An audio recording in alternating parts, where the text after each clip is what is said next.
Hurmatli talabalar, men 49-23 guruh talabasi Amir Oylik beraman.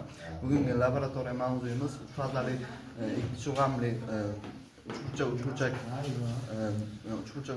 sxemada ulangan transformatorning foydalanish ishlayotgan tuman yuklamaga bog'liqlik grafikini qurish to'g'risida beradi. Bo'lgan jihozlar later, voltmetr, ampermetr va transformator kerak bo'ladi va o'tkazgichlar kerak bo'ladi. Transformatorni uchburchak ulangan birinchini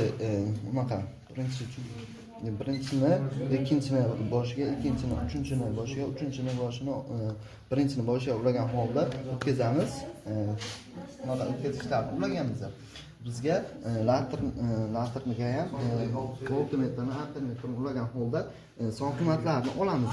Bizda buni aniqlashda later, ampermetr, voltmetr va o'tkazgichlar kerak bo'ladi. Biz buni yuklamasini sekin-asta ko'taramiz.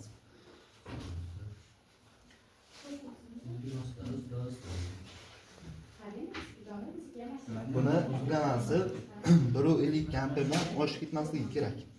Buni kuzatib turamiz.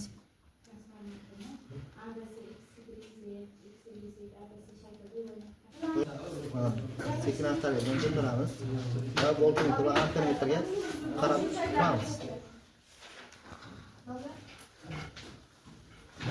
Bunda tok kuchi 1.52 amperdan oshib ketmasligi kerak.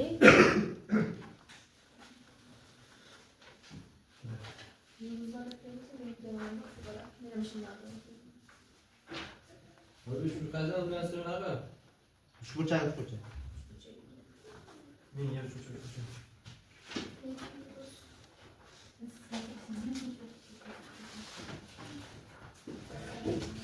Sekin-asta ko'targanimiz bilan qiymatlar oshib boryapti va bundan ko'rishimiz mumkin.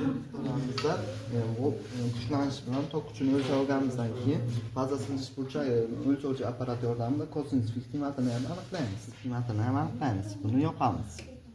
Yoqqanimizdan keyin qiymati o'zgaradi.